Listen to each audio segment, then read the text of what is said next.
our Vice Chancellor, Prof. Dr. Hassan Said, Prof. Edwin, the Director of Center for Languages and Compulsory Subjects, our Honorable Speaker, Emeritus Professor Tan Sri Dr. Koo Keng Kim, fellow lecturers, staff, and students.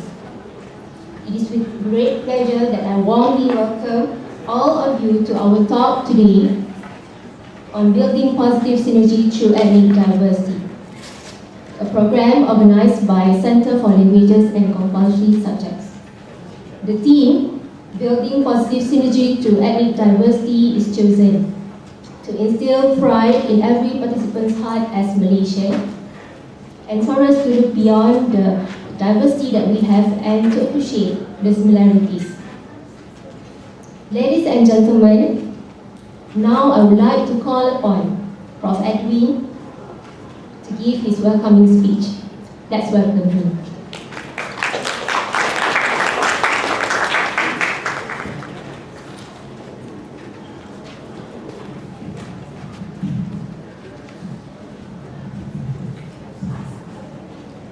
A very good afternoon to Tan Sri, Prof. Emeritus Koo Keng Kim, our Vice Chancellor, Prof. Hassan Said, and all of you who are present here today.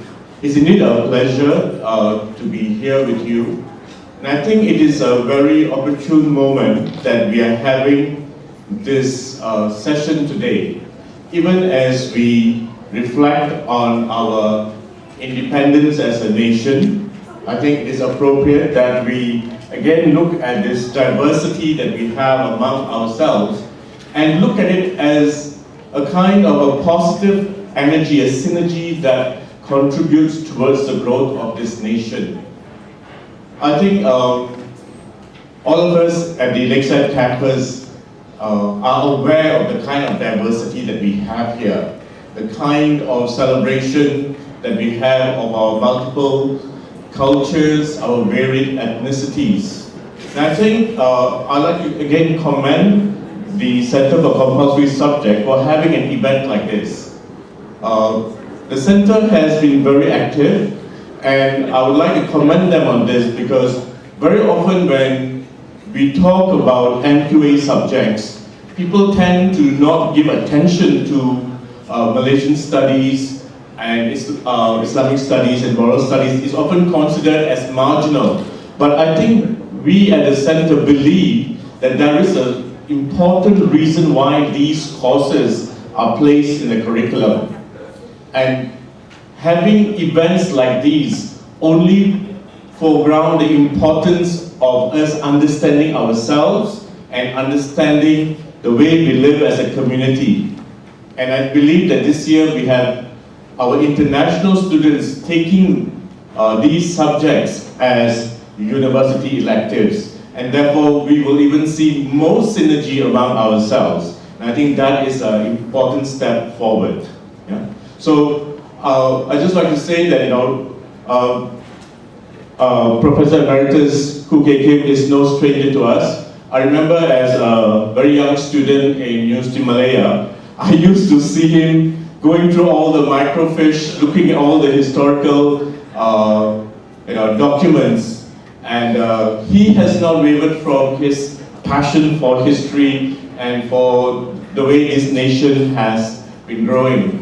And it is indeed a great honor and a great pleasure to have him with us in our midst today.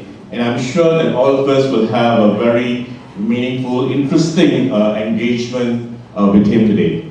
And once again, welcome, and I hope you'll all have a very thought-provoking session. Thank you very much.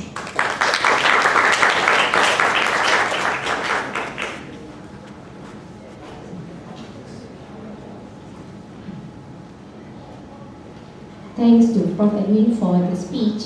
Okay, to begin our event today, allow me to introduce to all of you our distinguished speaker. Emeritus Professor Tan Sri Dr. Koo Keng Kim, born before World War II.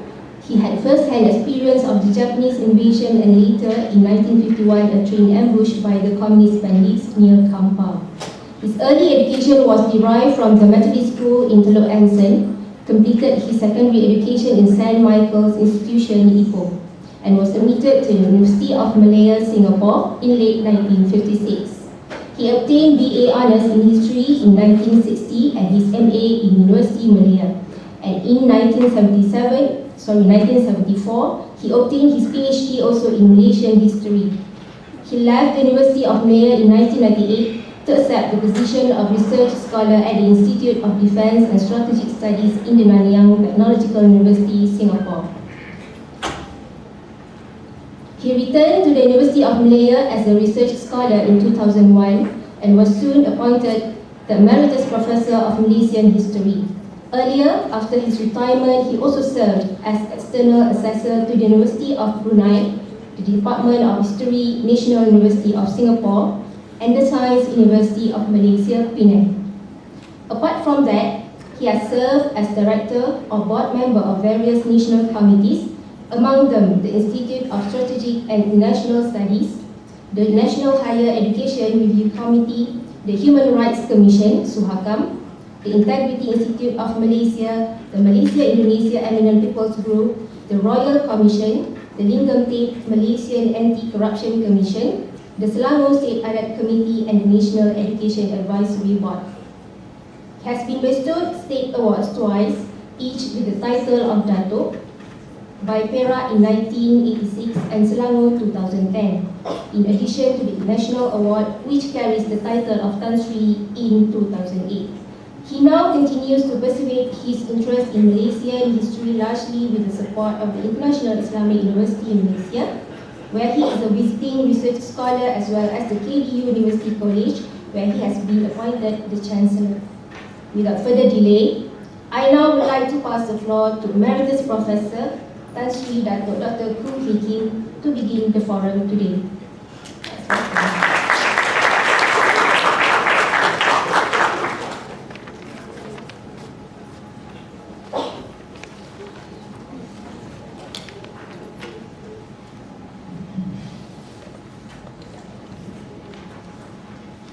Vice Chancellor, Professor Dr.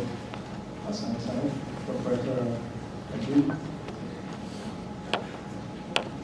Secretary Laos, my friend whom I first met in UIA. I was very impressed with the number of questions he kept on asking me.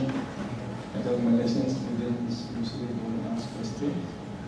I hope you won't let me down today. They will have a lot of questions for me. But that's how I normally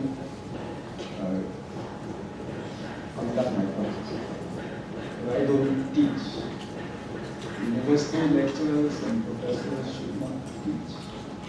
They should always have dialogues with their students. I've taught American students, they're very good. Throughout my lectures, they will put up their hands and ask all sorts of questions. And Japanese students are very good. Even Korean students are good. But Malaysian students, they are just good at examinations. They all want to score 20 OAs.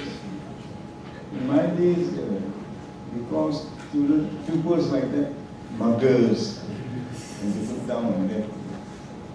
Because in the university, in the schools in those days, one would have to be an outstanding sportsman to become a hero in school. So when I was in my secondary school in Ipoh, my school football team would play against adults and beat them. Now the schools are all no longer interested in sports. And then I read about all these activities going on and the arguments that are going on. Why Lee Chong Wei cannot be done. All sorts of things. And I cannot understand why these things are going on. Because we were world champion in badminton, in case you don't know. In 1948, the emergency was declared. By 1949, Korea had emerged as world champion in badminton. We won again in 52, we won again in 55. And we, even before the formation of a nation state, we emerged as a nation state on the 1st of August 57. But we were already at the Olympic Games. Before that, as Malaya. In 1950 at Auckland, our team, the weightlifting team, won 2 gold medals, 1 silver, and 1 bronze. And the silver medalist, who was a very good physicist, became professor of physics at the University of Malaya. And he also, as I said, won a silver medal in the weightlifting. And then he was invited to China. So ours is a wonderful country. But there is so little that Malaysians know about Malaysia. All Malaysians can say is history is not an important subject. One day I was watching television and a VI girl came on TV and she was asked, how do you feel about history? That's the subject I hate most. So when Malaysians are asked questions about Malaysia, they are always very happy. I also don't know. They ask you now why Kuala Lumpur is called Kuala Lumpur, I'm sure you don't know.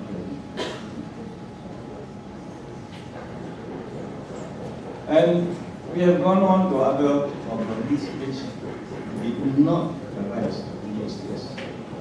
Not that we were already one Malaya. No, we had our problems. But we did not quarrel the way we are quarreling now. Every day in the newspaper, we quarrel.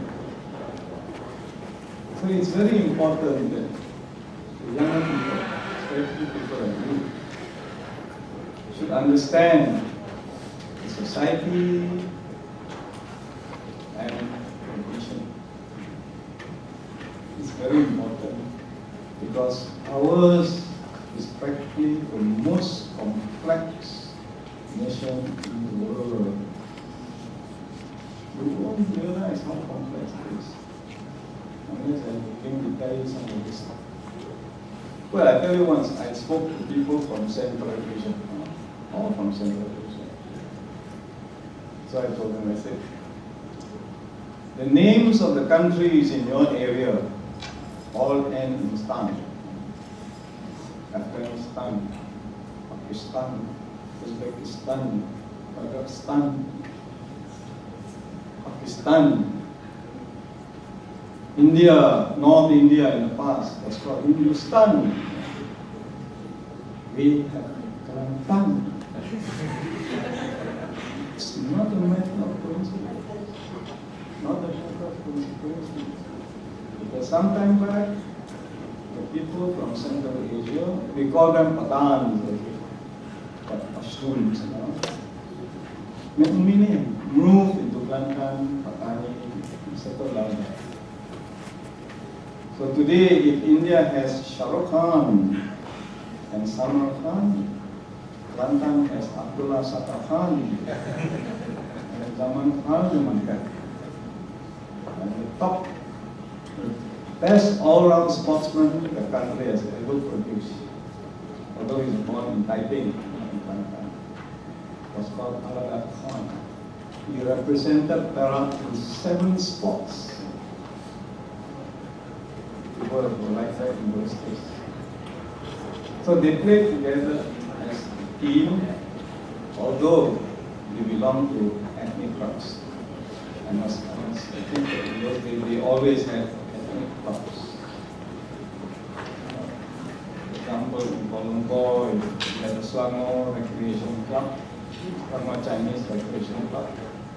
Also Selangor Eurasian Club, Selangor Indian Association, Tamilian Physical Cultural Association. That association belonged to the Selangors. And then the Sulaiman Club, it's a Malay club. So when they play together, they play as a team. And sports help considerably to bring the people together. Also in schools, scouting is very important. Many young school children like to be scouts or Girl Guides. They are always together. We did so many things together, and I was perhaps one of the more fortunate. Because I went to a school where there were 1/3 Chinese, 1/3 Indians, 1/3 Indians. So I am so used to people of various ethnic groups. Also, I ask them questions all the time. In Malaysia, people are very afraid to ask questions. They think others will take offense. But if you never ask questions, you never learn. So I know a lot about Indians. For example, people cannot distinguish between Bengalis and Punjabis. In Malaysia, everybody with a turban is called Bengali. In the first place, there's no such thing as Bengali. Bengal is very far away from Punjab. And Punjabis can be those who embrace Hinduism, those who embrace Islam. 70% of Pakistanis are of Punjabi origins. Or they could be Sikhs. And Sikhism is also a very important religion in this country. In Kuala Lumpur alone, you have no less than 20 Guruduwaras. The Sikhs call the temple Guruduwaras. The reason why they have so many temples is because they are made up of 3 territorial groups and they did not often get along. I ask when I see young Punjabi boys, I ask them, are you Maja, Malwa, or Gobang? Even they never learn. But it's a good thing, I suppose. We should not continue quarreling. But that is what they do. And on one occasion, somebody was asked to go into a room and count how many Indians are in the room. So after counting, he came up. He said, oh, there are about 10 Indians and 2 Punjabis. He never realized the Punjabis are also Indians by nationality. See, Malaysians also cannot distinguish between ethnicity and nationality. They like to call themselves by their ethnicity, which is also not correct. So when you say you are Chinese, it means you are national of China. Otherwise, you should be Cantonese, Chinese, Hokkien. And if you're Hakka, so many groups. Hakka of Kuala Lumpur, the leading Hakka group in Kuala Lumpur, have always been Guiju. If you go to Ipoh, it's very easy.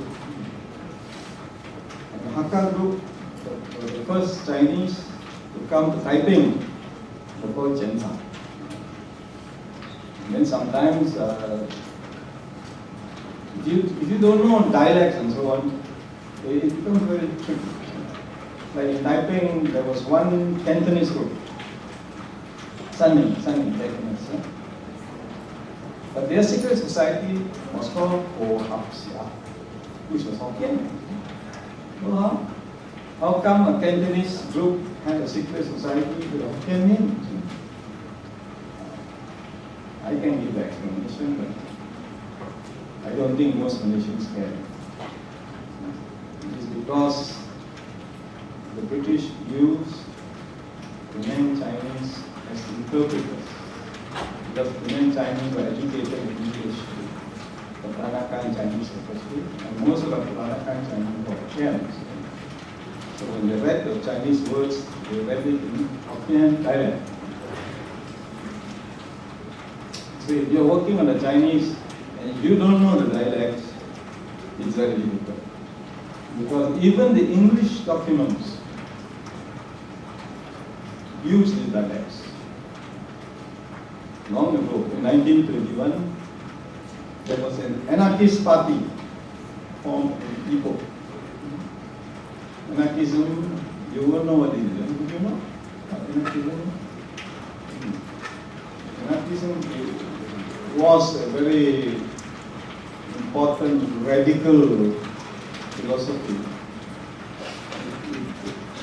It was a little earlier than communism. Anarchism came to China earlier than communism. And so it came here first. And it was brought here mainly by Japanese. We know this because an anarchist party was formed in Ipoh in 1921. And it's very interesting because it has a Chinese name. If you look at the historical documents, if you read Chinese, you won't be able to tell. Because if you read it in Mandarin, then you cannot tell whether somebody is Cantonese or Hokkien or what. You cannot. Like my name, and Ku. Ku is Hokkien. So if you see the surname Ku, if you are Hokkien, you read it correctly, Ku. But if you are Cantonese, you say Yao. And if you are educated in Mandarin, you say Shu. So if you romanize the whole thing is as if there are three different names. Whereas there is only one. So this anarchist party, very interestingly, had a Chinese name, but it was Cantonese. I could tell because I can speak Cantonese, I can say Hokkien, I speak Hokkien. The Cantonese name is Mo Ching Fu Tong. No government party. In Cantonese it means no government party. So they were the first to encourage workers to go on strike. So you can see some of these naughty fellows in the beginning were mostly Cantonese. And then came another group that brought communism to this country. And the Communist Party of Malaya was founded in Kuala Pilah. You know where Kuala Pilah is? You don't know, huh? One day at a scholarship interview, a boy did.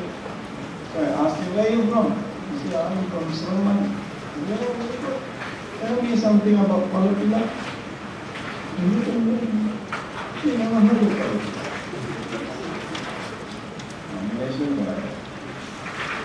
Kuala Pilah is in Sungai Ujung, so, and the reason why the Communist Party was founded because communism was brought to this country by Hainanese people from the island of Hainan. In Cantonese they call Hai Lam. In Hokkien they call Hai Lam. And Muslims would know something because they eat mee Hai Lam. Chinese don't eat mee Hai Lam because mee Hai Lam is halal. So very few Chinese, unless they are Muslim, won't go for halal food. And these Hainanese, they are rubber peppers. So in Sungai Ujung, there are a lot of Hainanese rubber peppers. And they were the ones who formed the base for the establishment of the Communist Party of China. And the Communist Party had some very interesting Chinese who were against them. And one group was very anti-communist, and they formed mainly the Pinta Valley Home Guards who fought the communists. One group was called Kong Sai Chinese. You know where Compulsory Chinese are from?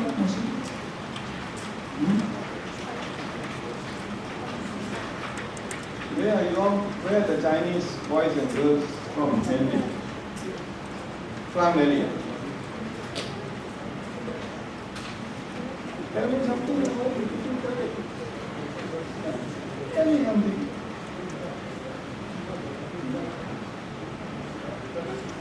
Don't you know your friends? You don't have the curiosity. How do the Chinese students speak to one another? Yeah, what? Mandarin. We all use Mandarin. I'll tell you about Mandarin. How do you say Mandarin in Chinese? 普通话，普通话，北京话。Mandarin. It was the dialect of the Manchus. And the Manchus were traditional enemies of the Chinese. The pure Chinese came from central China, not in the north. Some, to some extent, but not so pure as central China. But Mandarin, which was the dialect of the Manchus, later was adopted as the speech, the national speech. Woi is national speech. The Westerners call Mandarin. So this Manchu dialect has gradually killed the dialects in the south. In Singapore, Mandarin has killed the dialects. Most young Singapore Chinese speak only Mandarin. They don't speak the dialects. This part of history we are not aware of. And when we speak of people being Chinese, it simply means that they are citizens of China, but they are no longer citizens of China. We are all citizens of Malaysia. So you should not be called Malaysian Chinese, you should be called Chinese Malaysians, if you want to use the Chinese. Similarly, the Indians. They are not Indians because they are not citizens of India anymore. They are Tamils and Malayalam and Telugu and Bengali.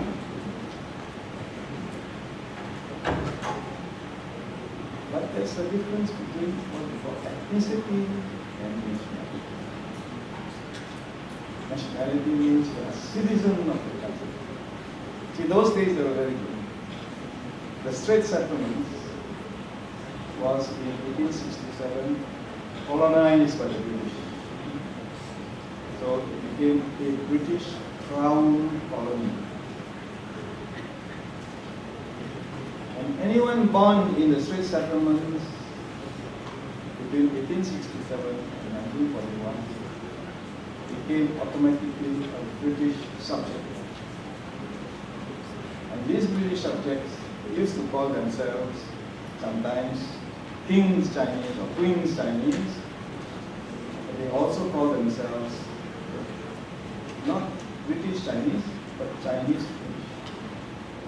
So in 1900, they formed an association called Straits Chinese British Association.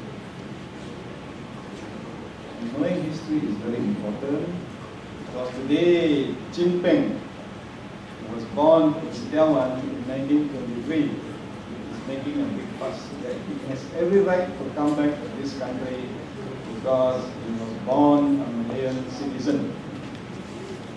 He was not born a Malayan citizen. He was not even born a subject of the ruler of Perak.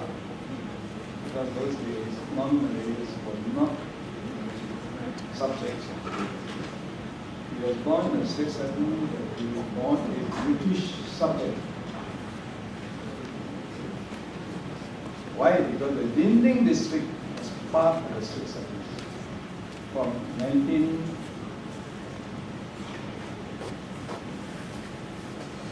It's not my fault. It's the fault of the public education system. I always get this complaint, you know. People cannot hear me. Maybe I can take it out, huh? Yeah.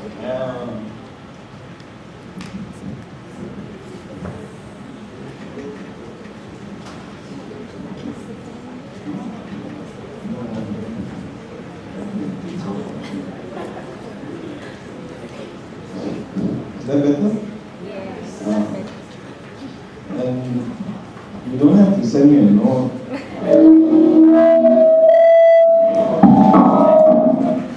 The moment you come,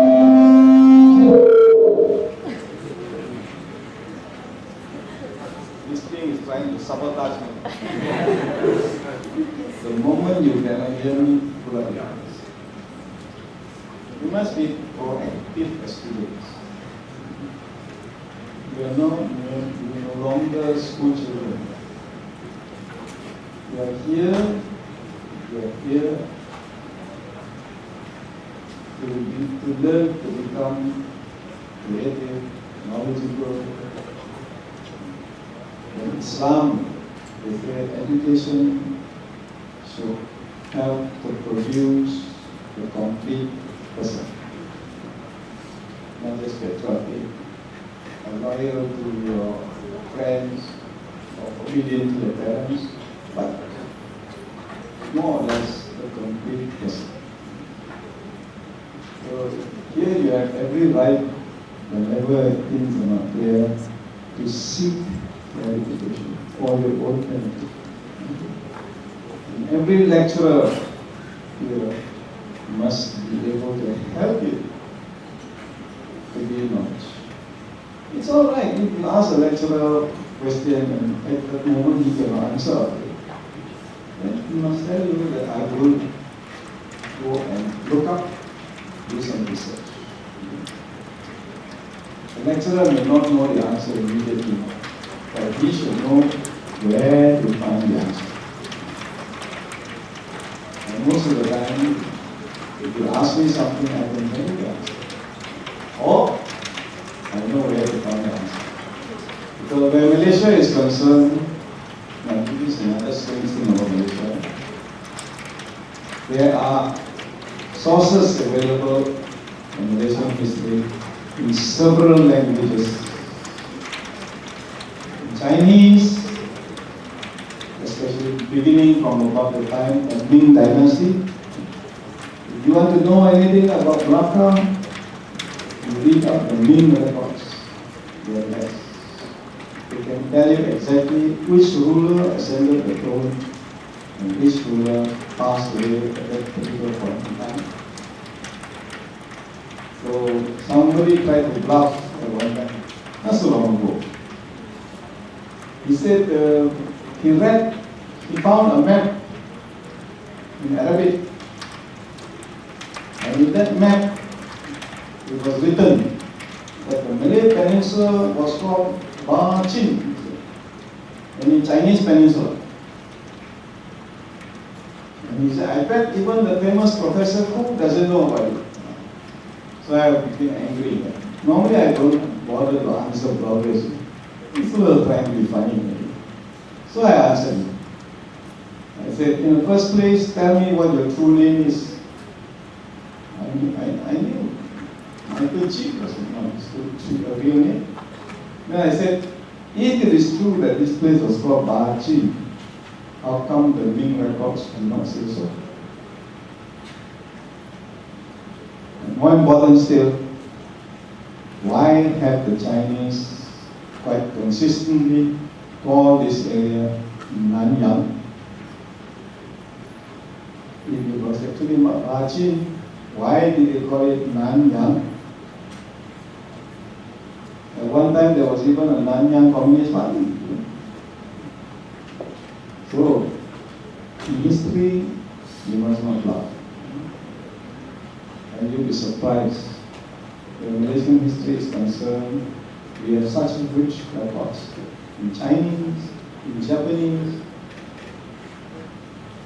Many of the best collection of records in Japanese on this country are found not in Japan,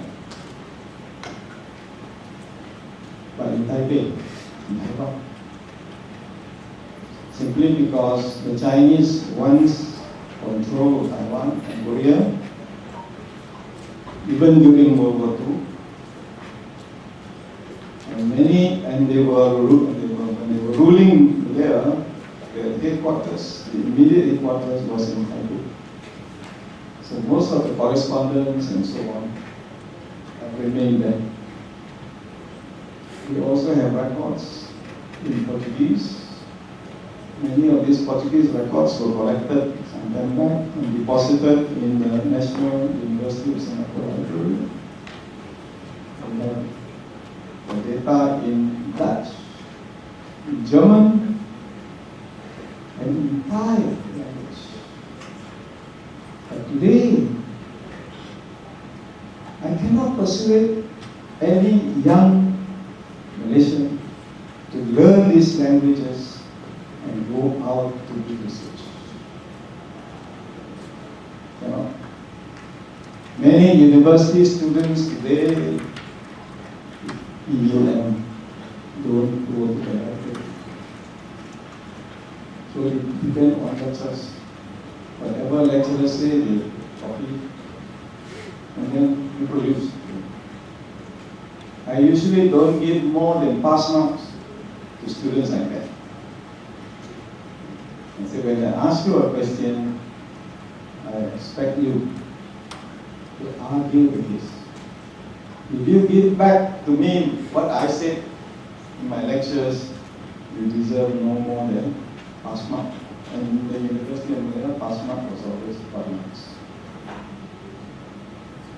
So it was always very difficult to score A in this exam. Now they score A's and nobody's business in the schools. Because the question in set in such a way is very easy to answer. Even if you don't study, you close your eyes and guess. The question is asked, then there are A, B, C, D, E answers. You pick one, and then it's already determined which is the best answer. So without studying, you close your eyes, you pick. You can score. Even 4 marks. Those days, no? The education system has gone off completely. And I'm saying all this because it affects the whole attitude that's life, towards society. Those days the teachers were so good, they used to help to educate us. Not teach, educate. Like in the late 40s, one of the favorite songs coming from America, since the 40s, many of the American songs were well known to the people here. But that song is called "Money is the Root of All Evil." It's a very simple song. Money is the root of all evil. Money is the root of all evil. Money is the root of all evil. Take it away, take it away, take it away. And I had a teacher. And I had the teacher who was so good. He was a science teacher. He said, no, money is not the root of all evil. It is the desire for money which is the root of all evil. See, a school teacher doing that, practically teaching philosophy. We have many, many teachers like that, and mind you, some of the best teachers we have ever come across in those days were not trained in the college ways. They were called normal class trained teachers. They used to teach from Monday to Friday, and then they would attend classes on Saturday and Sunday. But they were such dedicated teachers. Teachers who cared for the pupils. This is what teachers should do. Help the pupils to find the value. Because every one of you has some special skill, ability. And you have to discover yourself. Or your teachers, or lecturers will help you to discover yourself. That is the best way. So I happily went to teach after I finished because I wanted to do that. Because I love sports in those days. So I told the headmaster, I told him, he didn't direct me. I said, I want to come back every day from 2:30 to 6:30 to train my boys and girls. He said, okay. Come back. And I had a makeshift gym also to train them. And one of my boys in 1962 was picked to run for Malaya in the Asian Games at Jakarta. So it happened that the games would be held in December 62. And this boy who was in a fifth form happily postponed his exam in order to run in Jakarta. So I came back to the bronze medal. We applied to the school. There was a new headmaster, and the man said, no, you cannot come back. I said, this boy is just running for the country, and he's brought back a bronze medal for the country. How can you punish him? It must have been changed. That was why I left teaching, came back to the university. I must say I regret doing that, but that's how my career was made because of this boy. And luckily, he was unemployed for 2 years and almost lost his will to live until the Director General of Prison at that time, Compulsory. It's very good. He recruited sportsmen all the time. He gave my student a job as a prison warden. And so when I came back, and today he still holds a unlimited record at 10.6 seconds. So you don't have to be good in one thing. You can be good in many things, depending on your ability. But you must discover yourselves. And education is supposed to help you do that. And you must be curious. I find that the modern generation is not curious at all. They're quite happy, they don't know this and they don't know that. Even I speak to tourist guides every year. No? Then I ask them, I say, when you take tourists around Kuala Lumpur, where do you begin? Dataran Merdeka. I think you know that Dataran Merdeka emerged 100 years after Kuala Lumpur. Where did Kuala Lumpur begin? Do you know where Kuala Lumpur began? How long have you lived in Kuala Lumpur? You were born and brought here, isn't it? And the spot where Kuala Lumpur began is right in the middle of the town. Not at all difficult to find.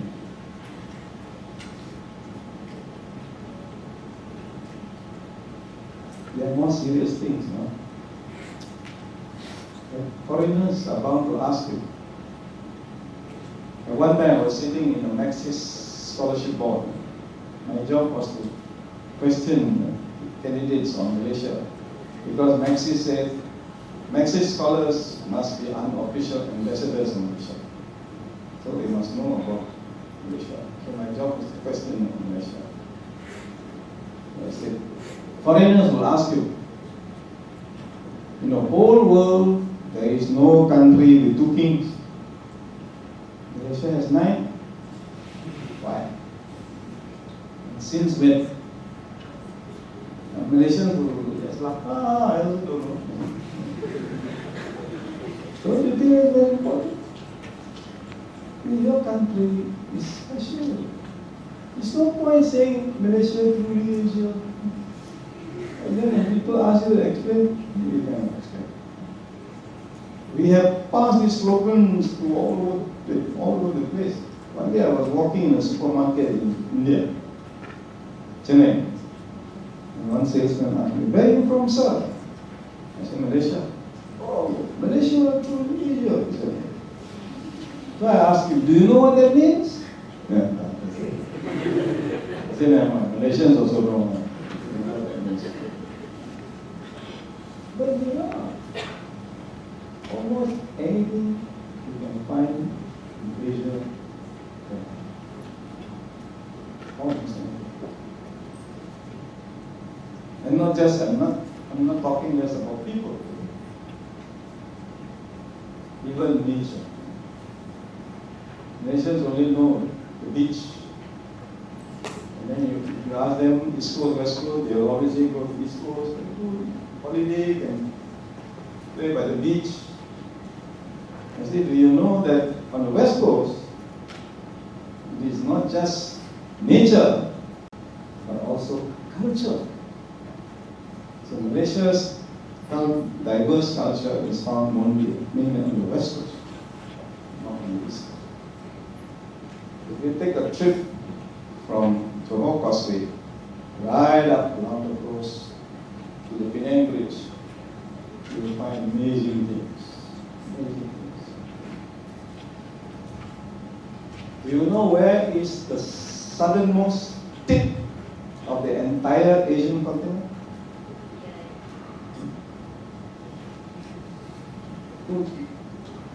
Ask the others. You from Johor? Ah. I just went there. Oh, where are you from? I'm from Yeah, Klang Valley. See, part of your scheme of study should be to visit these places. In the southern tip of Johor, called Tanjung Piai. Tanjung Piai. There's a little place there. That is the southernmost tip of the entire Asian continent.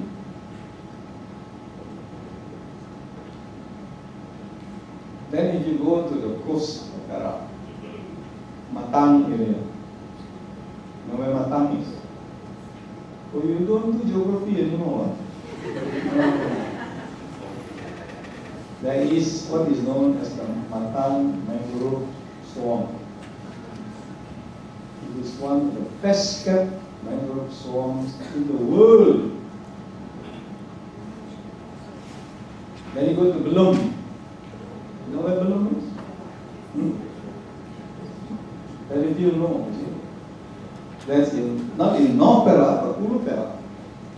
So what's the difference between Ulu and North? Perak has that distinction. There's North Perak, South Perak. Ulu Perak, Hilir Perak. What's the difference? Ulu is the source of the river. So you have Sungai Perak, Ulu, and Hilir, which do not coincide with North and South. In North Perak, the capital is Paraginta. It used to be a very important government petty planting area. And there you find mostly people who are descended from the Banjar group. Banjaris are people who came from Banjarmasin in Kalimantan. I am going to geography. If it's not clear to you, please put out your hands. I don't blame you because I blame the school system, which has taken geography away from you. There you find Banjaris. If you go to Ulu Perak, you find a lot of people descended from Patani. I spoke of Pashtun just now. These people are in Ulu Perak. And in Ulu Perak is where you find Belum Lake, the biggest man-made lake in Malay Peninsula. And there you will find the oldest tropical rainforest in the world. Once I was in Singapore, there was a little minibus bus, written on the words on the bus, well, come and see our tropical rainforest. So I was shocked. Tropical rainforest in Singapore? Apparently it was an artificial one. We have a genuine one. The oldest tropical rainforest in the world. And then in Taiping, people always speak of the lake garden. Lake garden, lake garden, lake garden. So they have to, when you go to cycling, they go and look for the garden, for the lake. They never bother about the garden. Besides the lake, it's a very interesting botanical garden. I asked typing people, even they don't know. I've been in that botanical garden. I am not a botanist, so I can't tell the various plants that are there. It's so interesting. So I went to ask lecturers in the Department of Botany in the University of Malaya. They never heard of that botanical garden. And then the largest flower in the world. What's the largest flower in the world? Where can that be found in there? No, peninsula. I'm talking about peninsula. Belum, correct. Another place? Taman Negara, I'm not really sure is lately planted, no? It used to be in Gopeng. Do you know where Gopeng is? Yeah. One interesting thing about Gopeng is it's full of people descended from Rawa. One group of Indonesians. And the Malays at one time believed these Rawa people have a lot of magic. So they always tell all the other Malays, when you go past Gopeng, don't stop there. Go straight through. Because the Rawa are very dangerous. You can't distinguish between Rawa, Mandai, Bangkalu, Kerinci, so many different types. All found here. So Malaysia, fluid English. This is a very interesting country to study. And you must know the world quite well in order to study about Malaysia. Just that we have borrowed so much from the West, Britain as well as America. But in your history lessons, you never study about when printing came to this country, when steamships came to this country, when electricity came to this country, when newspapers were first published. Where can you find all the Malaysian newspapers, English newspapers, from the very first, which was published in 1806, we published a second English newspaper, East of Suez, 1806. And since then, many more newspapers.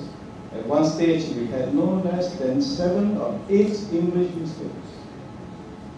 Do you know where all these newspapers can be found?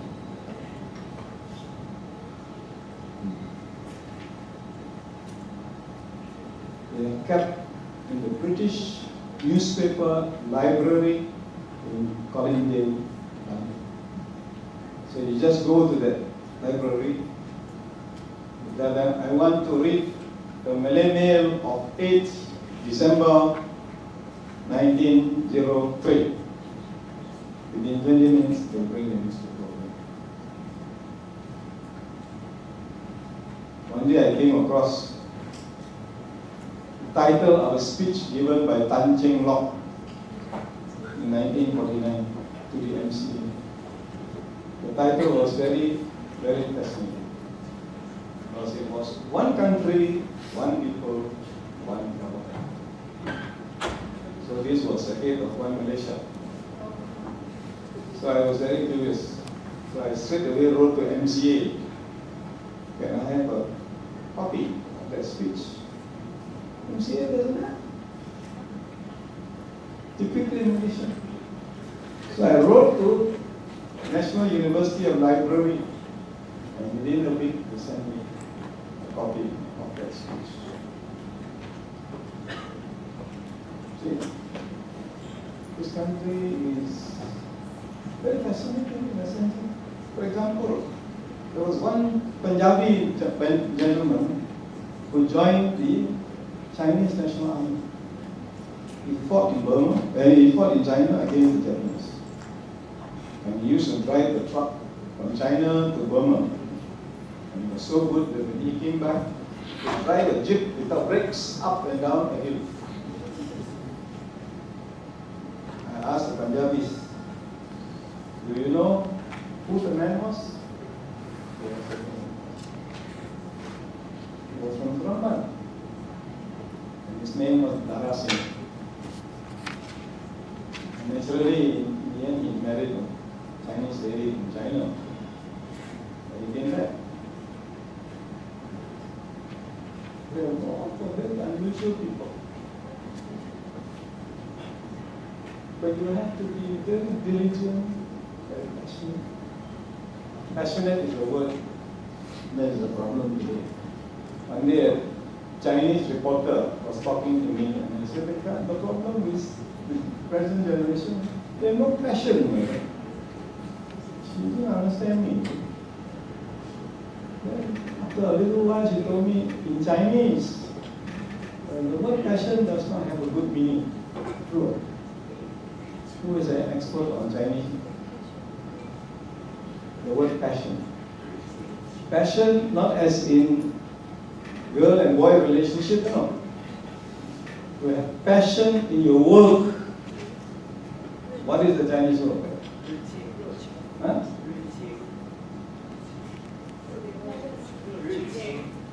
Sure. Sure. It doesn't have another meaning. Not that you know.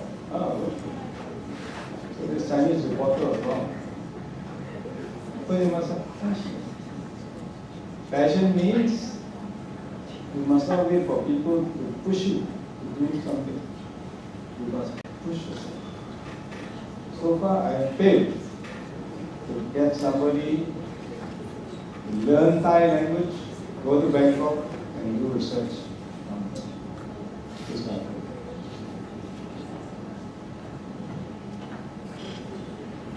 So, this is what I'm talking about. What does the country mean to you? You are a citizen of the country. What does the country mean to you? You have to be interested in where you are living. Because otherwise, how are you going to push yourself ahead? How are you going to see things meaningfully?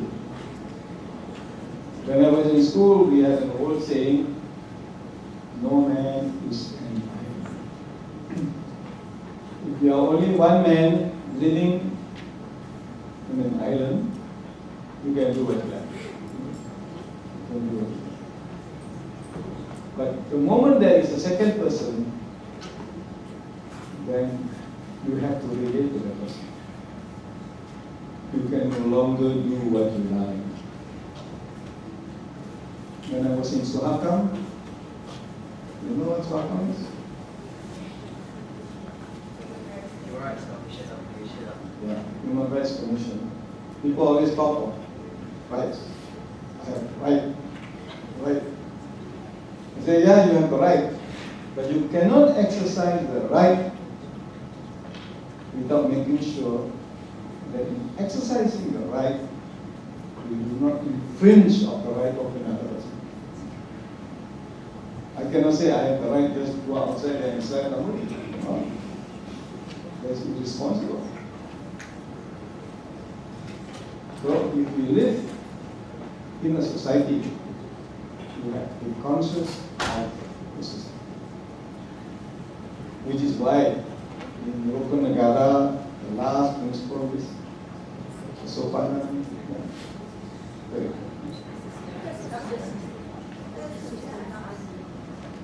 kesusilaan dan kesopanan. That has to do with human behavior. You have to be conscious of other people.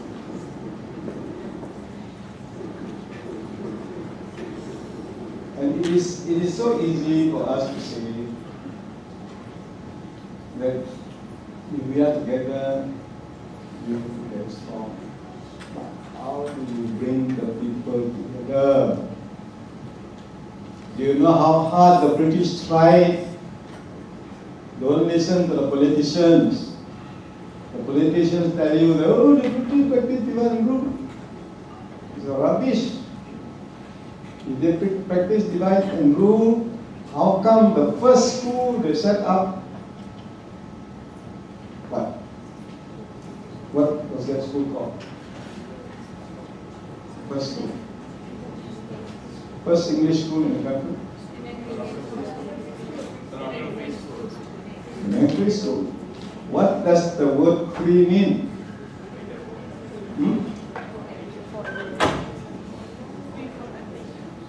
Free from? Huh? You don't have to pay. The school was open to everybody, irrespective of religion, age, status. Open to everybody. And by the end of World War II, the British tried again and again to bring the people together. But Malaysians keep on insisting that they should live apart. Now there's a big quarrel in Singapore, but thank God the quarrel is between foreign Chinese and Singapore Chinese. Otherwise it will be terrible. The foreign Chinese complain that the Singapore Chinese are always cooking curry, and the smell is terrible. Luckily, it's not a quarrel between Chinese and say Indians. Indians love to cook curry too. It's Chinese versus Chinese, not so bad. But that is the situation that we face in those days. And therefore the people always chose to live on their own. So they would bring their friends and relatives from China or India and they would live apart from other people. So that they could do what they like. And the British allowed it because they were afraid. If they forced the people to come together, they would be trouble. They left them alone. They didn't create the situation like that. And each group insisted that it must have its own school. So the British allowed it.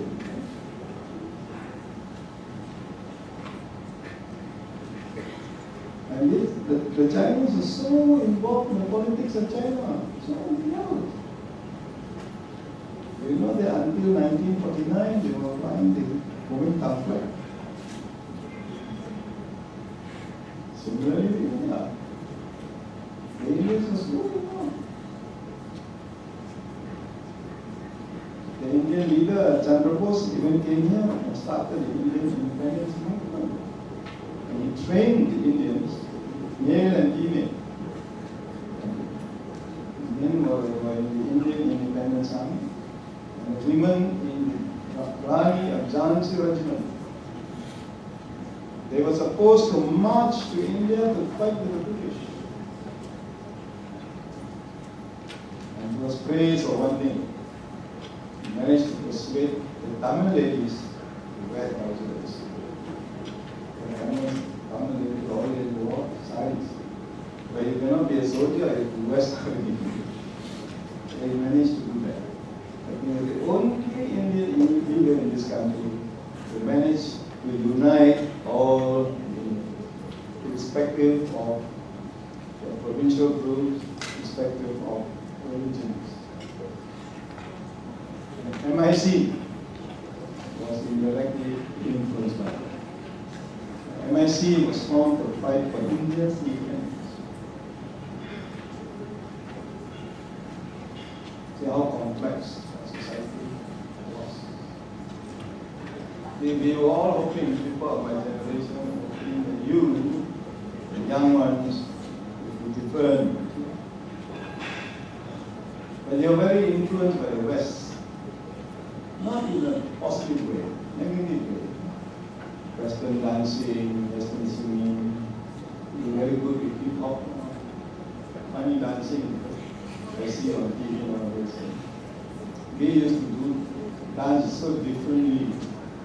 To us boys, it's very important. We must walk, move on correctly. Now the acrobatics are better. I watch is live to dance, learn to dance. The more acrobatics you do, the better. Acrobatics was not considered dancing nowadays. The cinema came, the talkies came by the late 1920s. Slowly your people, the Chinese ladies were the first to change. Because Chinese society is such a different society. And you have to be very aware of that. Chinese society is very different. But don't expect others to be like you immediately. Because it's crazy. The Chinese have no class division. The Indians have a very strong class system. So that's why for the Chinese, upper social mobility is easy. Because tomorrow if you lead, if you were to lead an army and drive up an emperor of China, then you become the emperor of China. But in Malay society, if you are not born of royalty, you cannot be unless that status is conferred on you by the ruler. That is something that a lot of Malays don't understand. Actually, they can be, like many of the wives of royal rulers who were commoners, today they have been given the status like a ruler. But the Chinese, anything, operate. That's your advantage. And Chinese women also were the first to adopt Western styles and so on. During the 1930s, many Chinese women began to work as waitresses. That was the beginning of Chinese women working in coffee shops and all that. And we used to be favorite girls. Our society went through a lot of very interesting times. But all day in mind, your history books tell you about politicians, maybe. And politicians, I'm afraid, are not always the best of people. And they always encourage you to fight. So this Hang Tuah, Hang Jubat, and all became heroes. They were practically non-existent. There was no Hang Lipo, no Hang Tuah, Hang Jubat. Like many of those who achieved great things, not recorded in the history books.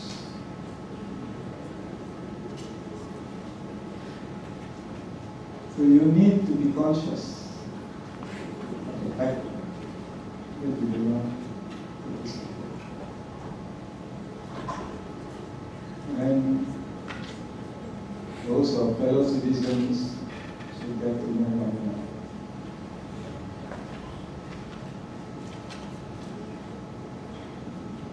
Okay, now you ask me questions. Still too much already. Ask me. Ask me any question you like. No control. So don't belong to the special branch. Yes. Professor, do you think that race-based politics and nation-based policy is relevant, is still relevant for the future of Malaysia? We cannot do without that immediately. That I can do. Okay? If you try to force the page, you will be tough. So my advice to the government was about all this problem is that you should begin with children. children can be guided in many, many meaningful ways. And you'd be surprised how the young children can pick up things. Languages, for example. If you want them to learn languages, it's not a problem. For the adults, it is. I know of one character here who speaks over 8 languages. And there are many. Unfortunately, they are not in the university. Salesmen. Salesmen. Indian salesmen speaking Chinese, no problem. Any Chinese salesman speaking Tamil, no problem. But when do you start to encourage them when they're young? And if they mix more often, they'll be able to pick up other things. And the adults must explain to the young people. But if you try to force it on them when they are already adults, again there is an old saying, a leopard cannot change his spots.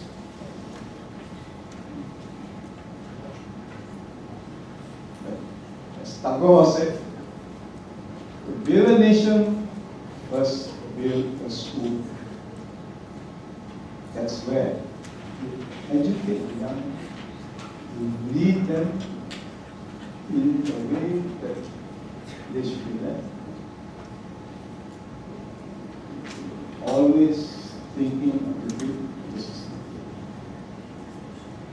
That's why the British never forced. They thought they could do it gradually, but they were defeated. The British were defeated. In 1949 itself, they formed what was called the Communities Liaison Committee, bringing the people together, hoping to get them to be able to influence the members of the parliament. They failed.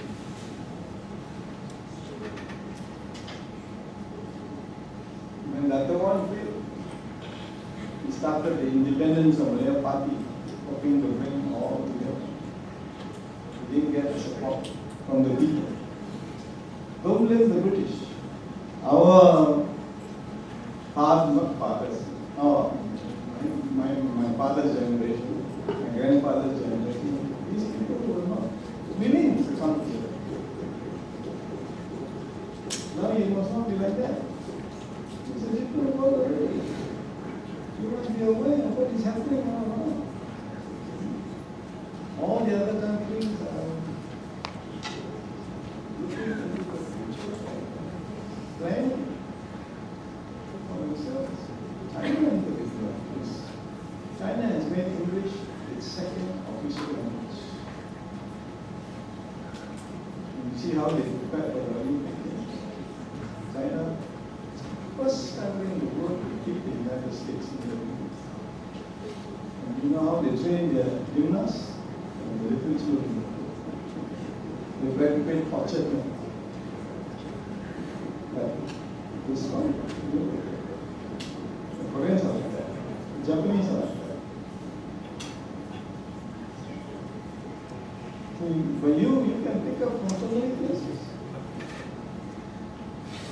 From India, from Japan, from China, from Indonesia. Indonesia is doing very well today. This is not the Indonesia of 30, 40 years ago. It's heading for better times. But we still have a head start. You see how wonderful we were. Rubber seeds were taken to Brazil. Drizzled out. We brought here and we became the world's #1 exporter. While palm seeds were brought to Nigeria, did very well. Brought over here, today we are the world's #1 exporter of oil palm. Oil palm can now be converted into fuel for aviation and motor vehicles. So we are not afraid if West Asia runs out of oil, we can use oil palm. At the moment we won't, because oil palm can also be written. And the process is simply too expensive. So we have everything. Small population, very hardly any natural calamity, no earthquake, tsunami, marginal. You always say Malaysia is blessed by God. So Malaysians are very indifferent to everything. If Malaysians never work for 2 months or so, it's all right. Like Singaporeans don't work for 2 weeks, they are in trouble. They have nothing. And yet, around the area, people are all keeping their money in Singapore. They are very conscious of competing with us. We are not conscious of competing. See, the University of Malaya started in Singapore. Then in 1962, after. University of Malaya was brought here. The University of Malaya in Singapore became the National University of Singapore. Today the ranking is going higher and higher. Our ranking is going lower and lower. People are trying to tell me they are Singaporean, they are clever, they know job. It's rubbish. I studied there. I studied with the Singaporeans. They never beat us. Even in football. So many Malayan Federation of Malay students played 4 years for the University of Malaya. Only one Singaporean played 4 years. All the early presidents of the students were from the Federation.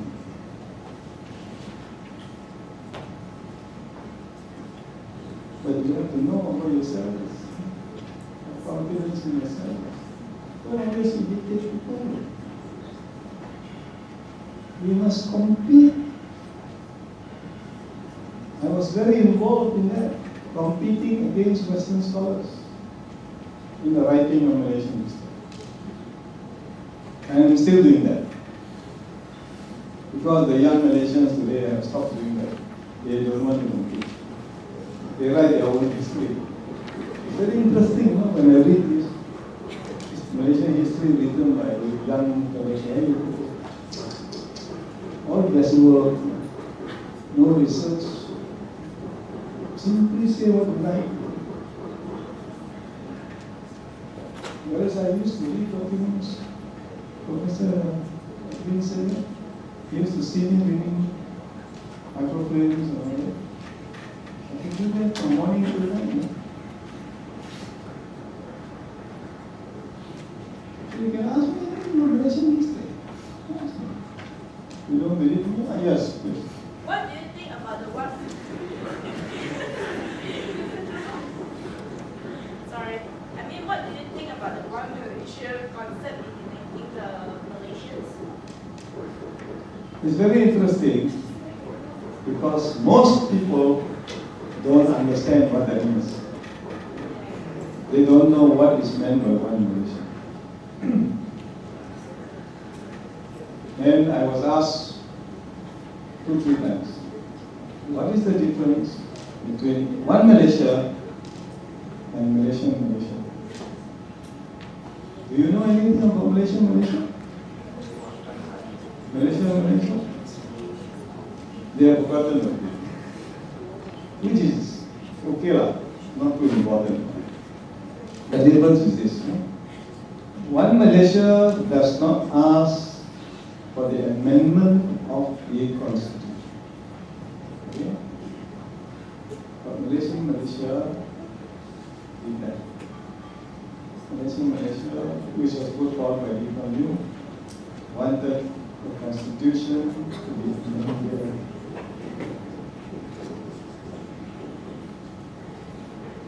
So that clause 153, which was in favor of the Malays should be deleted. Naturally, there was great opposition. You cannot do that. So today, if you want to amend the constitution, there must be 2/3 majority in Parliament, right? And if you are going to touch clause 153, the two-thirds majority is not enough. You must get the consent of the conference of rulers. That is the way you go about it legally. If you believe in the supremacy of the Constitution, what is the Constitution? What is the Constitution? Siapa children of Tuhan perlembagaan. Apa artinya perlembagaan? Constitution is the supreme law of the country. Any other law which contradicts the Constitution is null and void. If you don't go by the Constitution, you are saying that you are an uprising. And an uprising is against the law.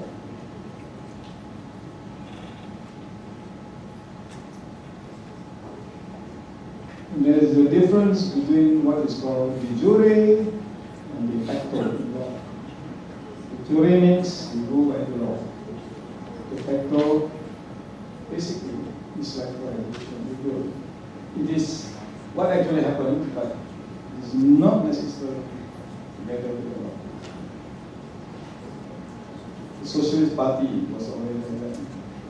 It was prepared to use revolution to achieve its ends.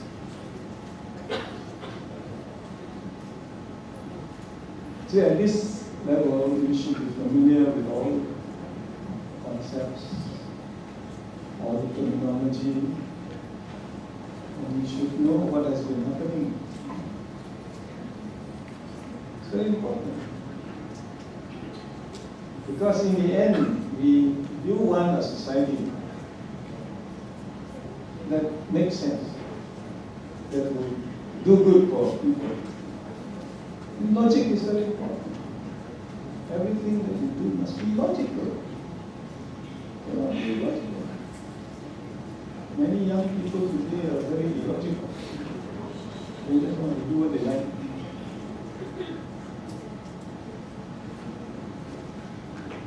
Come on, questions?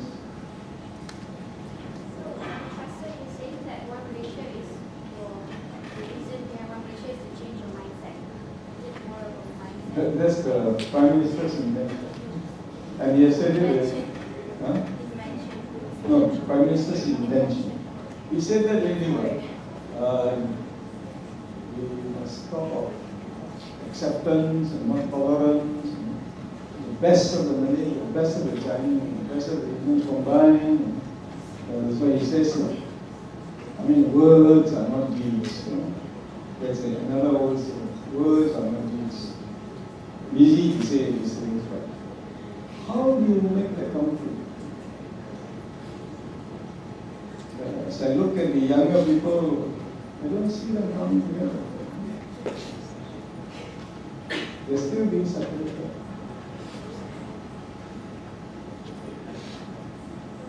Why do you think that's happening? Why is there no segregation between each race? Everyone find a place at this race. Each one is comfortable within its own culture.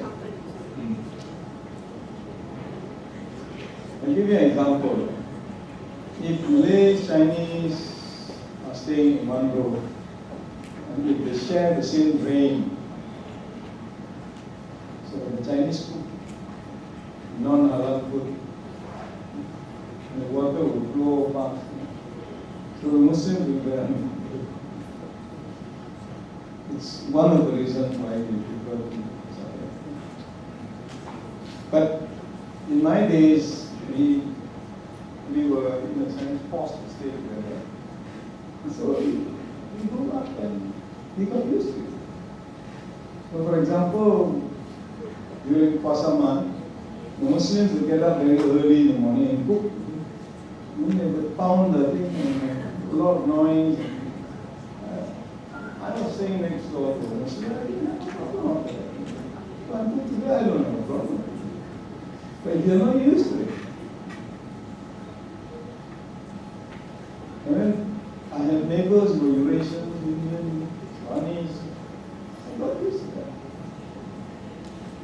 when I write Malaysian history, I don't write on one ethnic group. I write on all. I have no problem distinguishing between Banjaris and Bohemians. I can tell you where to find them. You want to know where to find Bangsaru? I know. Where do you find Bangsaru?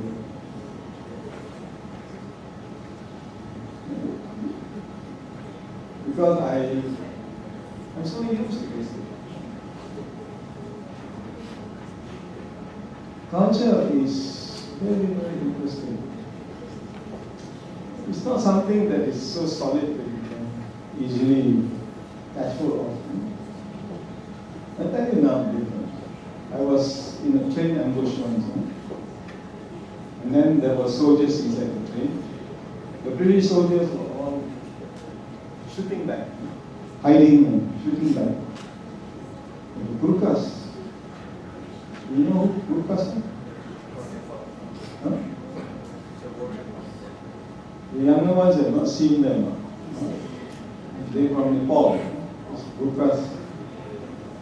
They were different. They were really excellent soldiers. So they felt that if they were to return fire from the train, that would endanger the lives of the passengers. You know what they did? They jumped up to the train and charged. And then the bandits saw them charging, they ran away. That was to save the lives of the passengers. And it was very interesting for me inside the coach.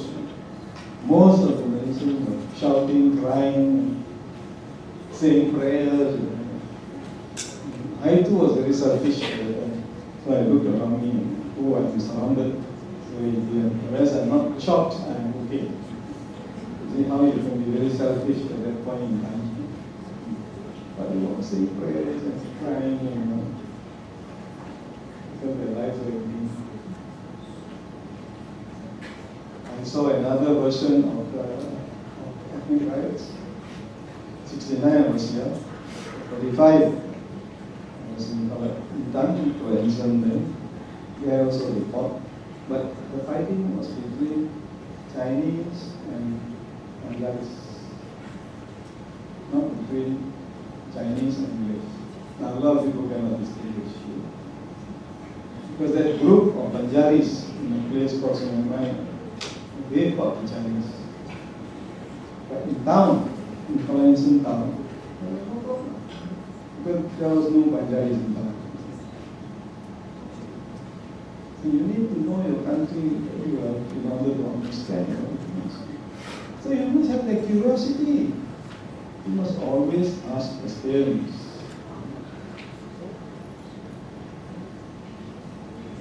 You don't ask questions. It's a very peculiar country. How many Hindu temples are there in this country? How many Hindu temples? Definitely more than Chinese temples, but how many Hindu temples?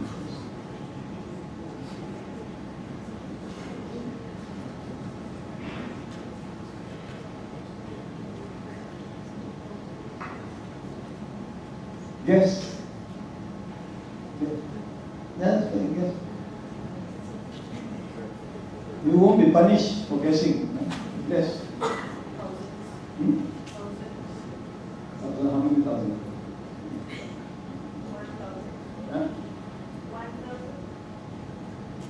1,000? Add some more. 1,004. 1,008.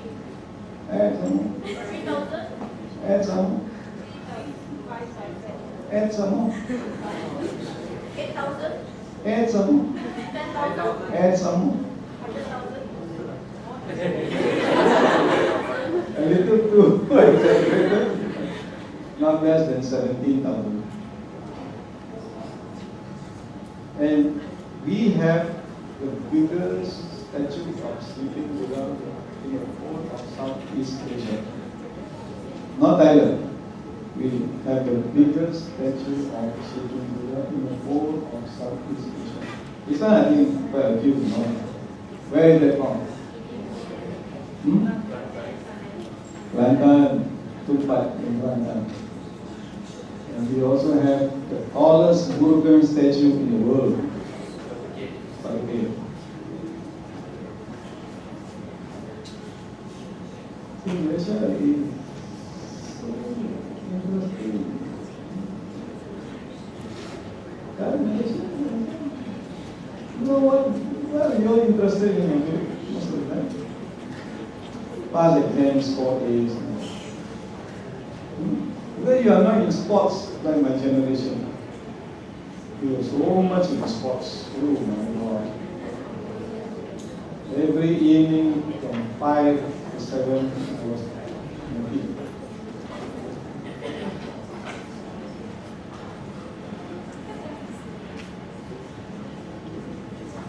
What are you interested in?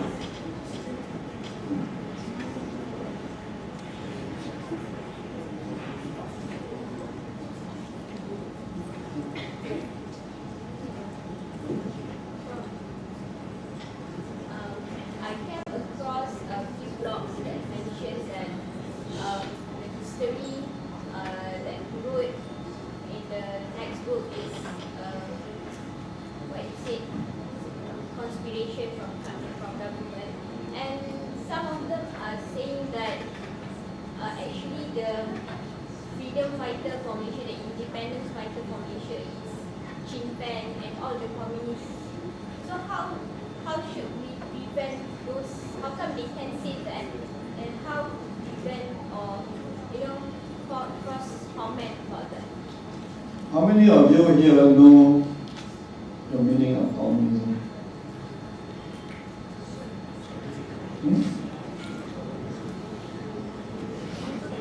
What were the communists trying to achieve?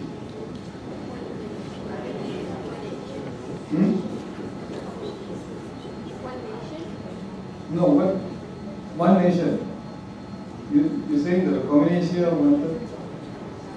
No, don't be shy. That's what you said, is it? One nation.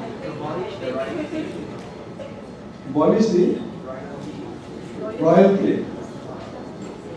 You think that's I'm not talking about communism in Malaysia alone. Communism was a worldwide political ideology. And the center was in Russia. The international body was centered in Russia. So what were the communists trying to do? Stalin and Mao Zedong. Of course, Stalin and Mao Zedong never got along. So the Chinese communists were a little different. For the Chinese communists, they were always Chinese first and communists later. So, what was communism trying to achieve? Equality, yeah. They were trying to create a world communist order. The whole world should become communist. There would be no nation state. No nation state. So no communist anywhere was fighting for the country's independence. If it was doing that, it was for the time being. And the Communist Party in Malaysia wanted to chase the British out so that this country could become part of the world communist. There would be no political boundaries between communist nations. That's what they were trying to do. And very interestingly, they were directed by Communist International to convert the Malays. You see, it's very important that in Malaya, you have to get the Malays into the communist movement. But until the end, the Communist Party used the Chinese language as their medium of communication. Now, how could they get the Malays? It's a practical problem. If you want to get the Malays into the Communist Party, if you use Chinese as the medium of communication, how do you do that? A few communists, of course, people like pressured my parents to learn Chinese. But the majority are English. So they never succeeded in getting the Malays into the communist movement. And then among the Chinese themselves, they were divided. Hainanese. Hainanese are of two groups, two classes. One the working class. They were servants in European houses. They were rubber tappers. The working class Hainanese. And then there were the Hainanese who were well-to-do. Among them, those who owned coffee shops. The kopitiam, came largely from them. Kopitiam simply means coffee shop. Okay? But today it is made in such a term which is like the American word coffee. Starbucks. Starbucks here and kopitiam. Kopitiam is coffee shop. That's all. So the Chinese who know Hokkien or Hainanese is nothing. But the people don't really understand what it's all about. How do you bring about a situation where the whole country is made up of people of one status? Oh, impossible. Impossible. Even in Russia, the leaders of the Communist Party were above the average communists. They had special privileges. Similarly in China. Human society is like that. You cannot impose everything.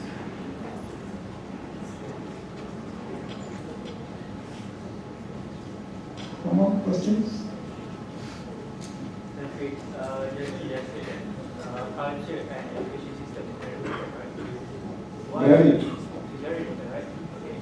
Why do we should still have multi level of education system? There are scholar just kebangsaan, sekolah kebangsaan, and some and development. Why we cannot have one policy and I mean the education system, one education system? Because the people don't want it. It's very hard with You can't force them. If it was a communist state, then you force it. But we support democracy, so we don't force. The British didn't force, the poor British were blamed for everything. They didn't force. And after 57, again didn't force.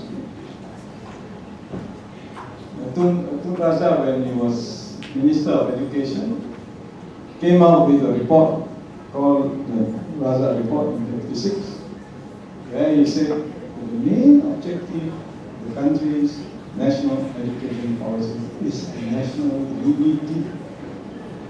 And which school in this country since 1956 has given preference to national unity in the school, running the school curriculum? Which? None.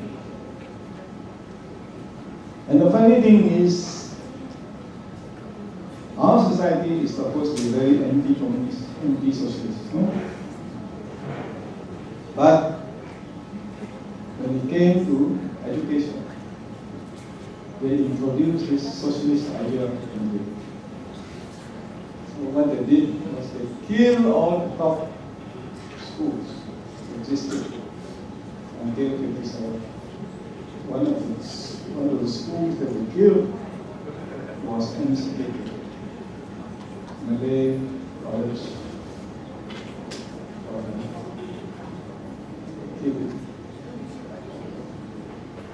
Suppressed the school. MCKK was the supreme school of the Malay. It was the school that trained all the very outstanding. Today is nothing. Nothing. Then they tried to build up some new schools. Cannot match. Do you hear about Sultan Abdul College nowadays? It was the school that produced every major figure in Ghana.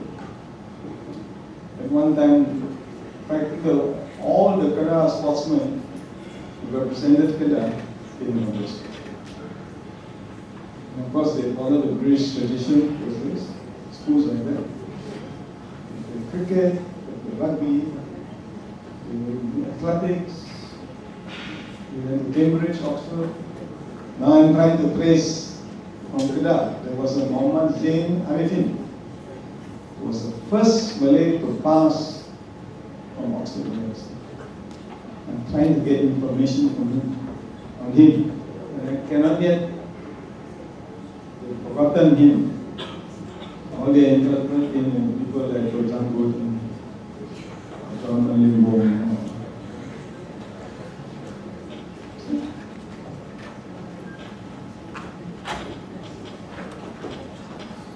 The Chinese those days distinguished between the Chinese never cared very much for fighters. No? They always want gentlemen. So the Mandarin were all educated people. They distinguished between people who were very courteous, good manner. In Malay we say halus. In Hokkien we say yusi. Siuma. But the younger generation is not.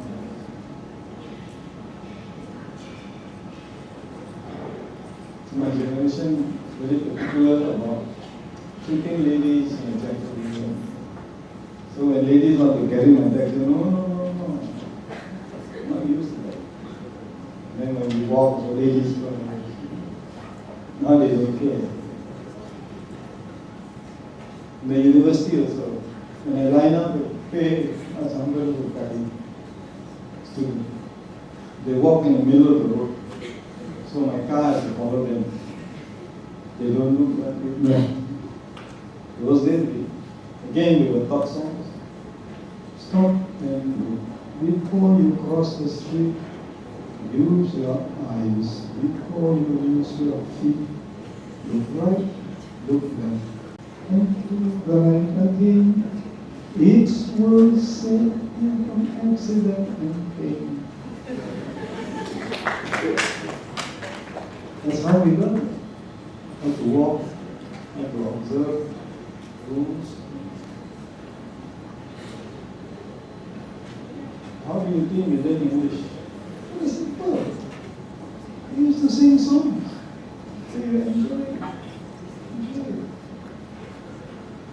So many little things. Stop at least. Auntie had to go forward. Once you get used to the rhythm of language, very easy. So I used the same method and taught myself Malay. So I love Pirani. So I learned all the Pirani songs. Then I got the rhythm. I still love the Pirani songs. Now they brought one of the songs in the post-life union. You know what man? Jumping about? That's a Pirani song. You have to create a culture, create a tradition.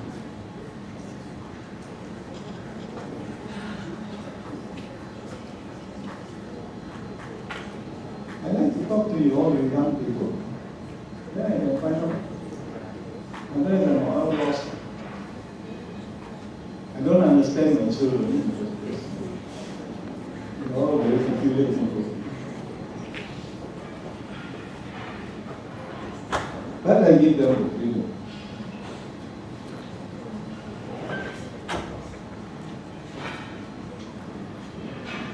Okay, no more questions? What do you think of changing back the policy of teaching science and maths in Malay? In the first place, I don't see why there should be this problem. It was stressed a long time ago that the country should have two major languages. One is a national language, one is an international language. Singapore was doing that. In Singapore, there is no vernacular school. They have English, and then each pupil is also free to learn his own ethnic language. In China, two major languages, Chinese and English. In Indonesia, two major languages, Indonesian and English. If you don't have English, you are stuck wherever you go. But if you live in a particular country, then you have to learn the national language. That's not a problem. What's the problem? Yes, I could teach myself Malay. You can teach yourself English or Malay as you like.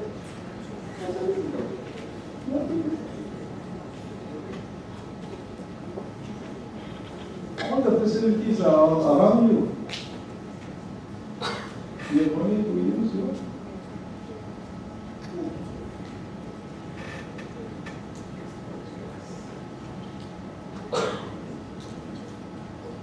And don't read comics if you want to improve your English. Read comics. There is so many books that you can buy in the market.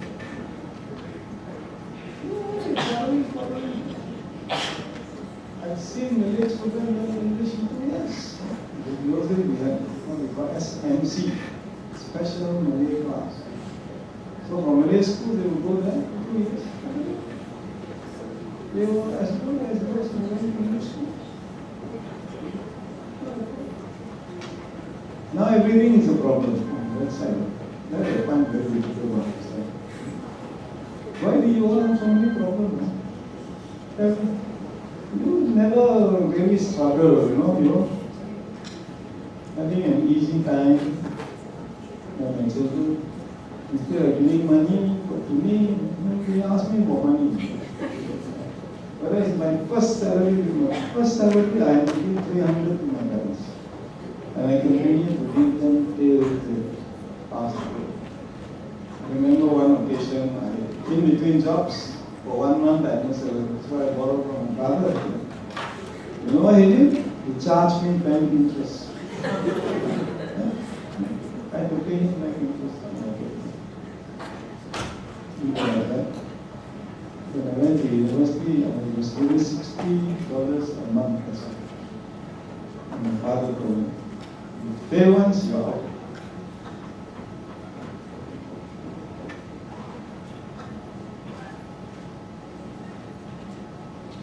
You can learn history.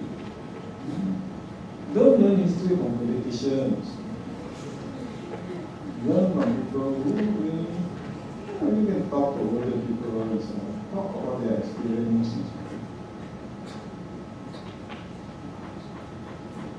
So you must feel at ease with one another now that you're all in the same university, especially when you're in the same class.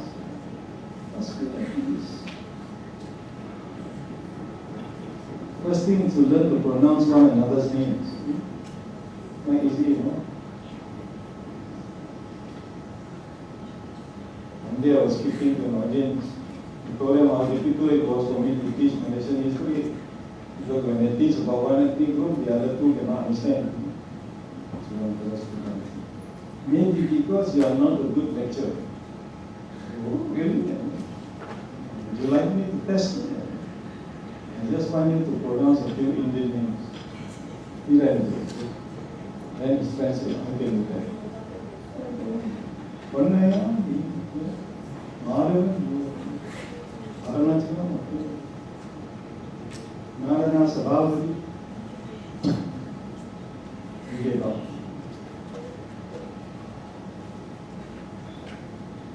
I watch Tamil film, although I don't understand. But I know most of the actors. I don't like Rajinikanth, unbelievable. Nothing about him is great. I like Surya. Do you agree with that? Surya? Indian girls?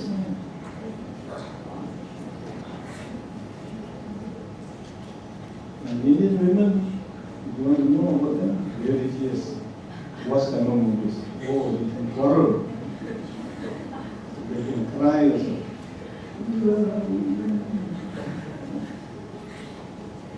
Most of the time, I don't know what they call them. Year 8 to 10. I carry my watch with this movie called Slumdog Millionaire. Slumdog Millionaire. The other one is very few people I saw. 3 Idiots. Very good.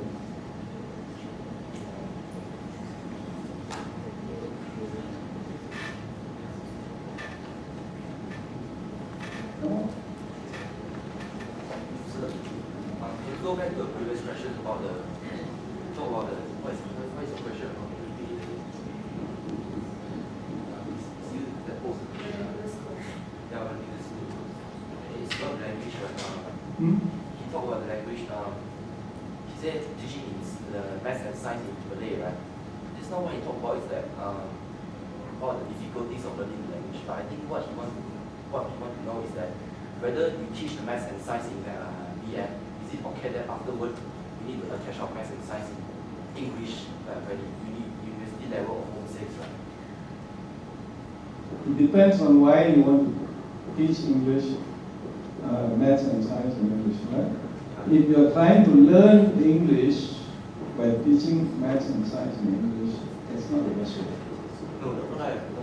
Yeah, if you want to learn science and maths so that you can be aware of what is happening in the world, and it is very important because maths and science are still ruled by the West.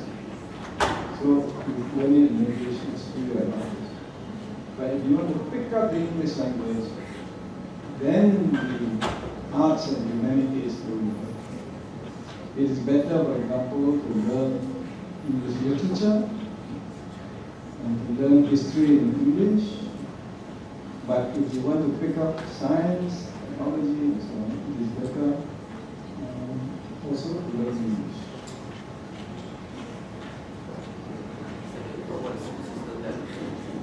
It's very an advantage for Malaysia, right? That we have 3 languages or more. That I think current school system, there's some subject that is like only like maybe perhaps say political moral. That you actually can combine political moral with another language subject, perhaps like Chinese. Like maybe you can put teaching in certain topic. Like when you learn the language, right? You have chapter by chapter, and then each chapter talk about the story. You put the moral value in the story, and then you learn the language. Then we can cancel off the subject, and then we can learn one more language. Have this best for everyone. In fact, if you want to teach various other subjects, history alone can cover so many subjects. Yes, perhaps that's the thing. Then I don't know why, because the government tends to keep on creating more and more subjects. Before when I'm studying secondary, like there's no civic, and then after 1 year there's a civic in the course. And I think it's perhaps something like you actually give a burden to students that actually they can take the time to learn other things. And also the science, English in science, ESC and ESC. English in science and ESC, English science and technology. I think that's also something like not necessary for students to learn that. Take your time and then you can actually take time to learn some other thing. Right? Yeah, some of the technical subjects should be practical subjects. No? One time the British had trade schools in this country, technical schools. That's how they learn these the practical courses. But if you want to learn about various other things, I think history is the best. Because history covers all the disciplines. If you talk about chemistry, there is also history of chemistry. You talk about physics, history of physics. You talk about morality, history is also relevant there. You talk about religion, history is relevant there. So history can cover a lot of these subjects. There is no need to have separate timetable. The way they study history now is rubbish. You know what they're learning in school. Yeah, so I think it's something to change the syllabus or what. Because during my time, I find that it's very stressful. It is not one person's wish that can come through this. I try my best, but I may not be able to convince the civil servants of the country. They don't always accept that experience is very important. Many of the young people call us the dinosaurs. Today, the people believe in change for the sake of change. In my days, change for the better. So even if you play football, we were very systematic. I'm sure nobody here can discuss football tactics with me. I know from the beginning of D formation, N formation, D formation, roving center half. Today, even the coaches don't know what this is. So I studied. It's a game, progress, it's a development. You know that I'm the only one who has studied the history of modern sports in Malaysia. I think about time for me to bring my book now. History of modern sports. When it all began, why it was introduced, what happened. You know that the British was so particular in sports. That every government school in those days had 2 football fields. Everyone. Penang School, King Edward, Anderson School, Ipoh. The other schools, missionary schools, had at least 1 field. So many of the Chinese schools had no field. That's why the Chinese boys ended up playing indoor games. People don't know why the Chinese boys are so good with ping pong and basketball, or not for girls play netball. What's a volleyball? Because they don't play. Sometimes the Chinese were born naturally ping pong players and basketball. The first group of people in Kuala Lumpur to play badminton was Ceylonese, not Chinese. Later on, the Chinese got up.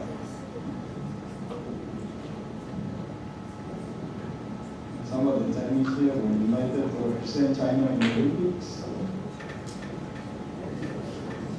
The first to be invited was an old boy of MBS, Kuala Lumpur.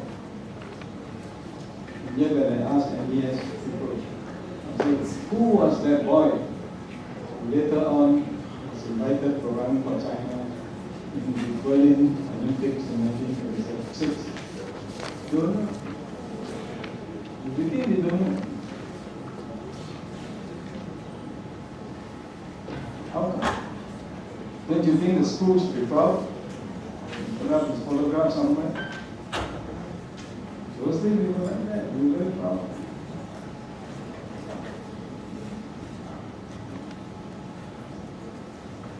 So, can we conclude the question, the issue of unity?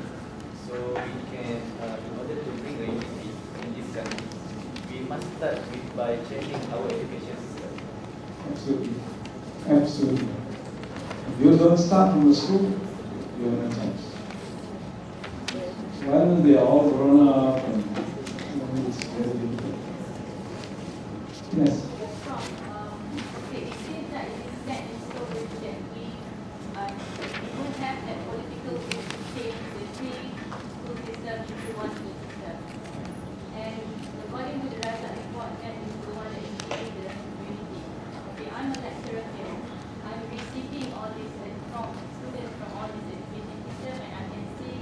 civilization occurring every day in front of me. And it's very difficult for us to get things together because they refuse to be assimilated. How do we go forward from this? Okay, since there is no political power, political will about it, okay, this some kind like set in stone. So we need one solution, isn't it? Rather than we keep harping on something that we cannot change. So how do we move forward from here? You have to create situations so that they can socialize. For example, you can have plays, drama, getting them all involved.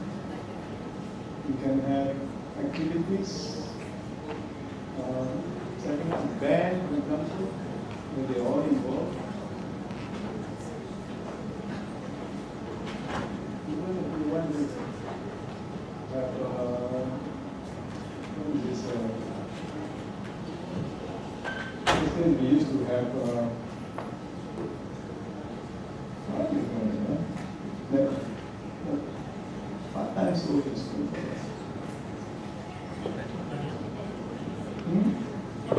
Cadet Corps. The first was set up in the Victoria Institution. Cadet Corps. Have lots of excursions where they are involved. And they do a lot of study outside the classroom. Unless you do that, you let them have their way, they will just continue to stay apart from one another. And it will get worse. The country will get worse. Okay. I think I overstayed my time. Professor, why did this topic that we learn now is completely different from before? I'm not a physicist, but I think it is because maybe times have moved on. So whatever you learned in the past is no longer very relevant.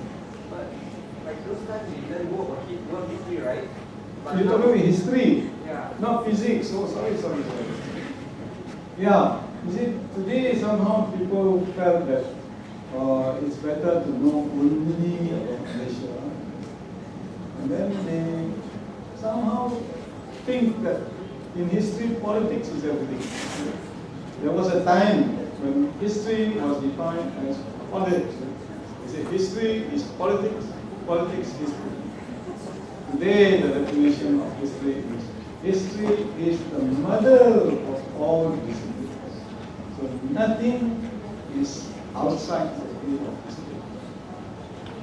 So if you look at history in that way, and history, by the way, is not history.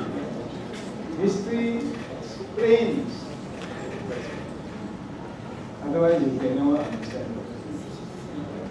There's so many things happening today that we don't know how they happen. But if you have more time for me, I'll talk about it.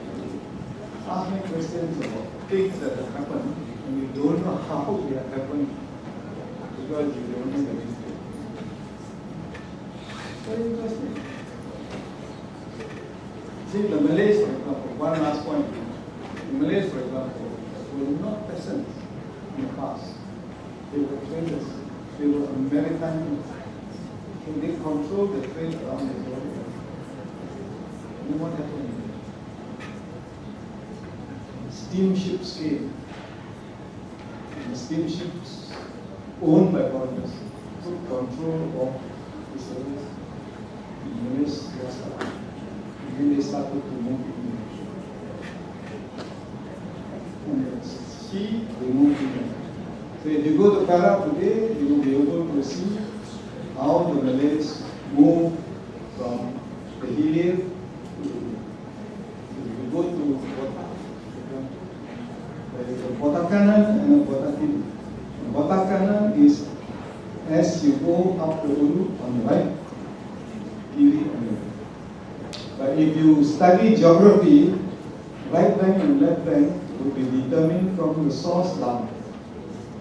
But Malay is the opposite, because they move from the pantai actually they were defeated.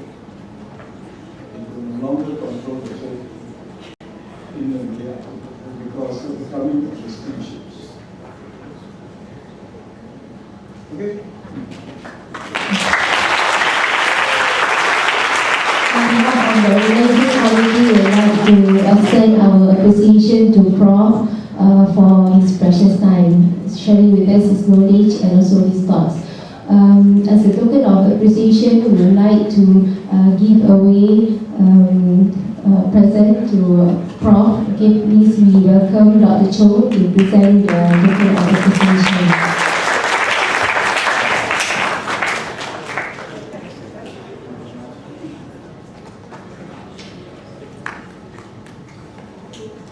Okay, we have come to the end of the event. Thank you for your participation and attendance today. I would like to invite Prof. Hu to some light refreshment. Thank you.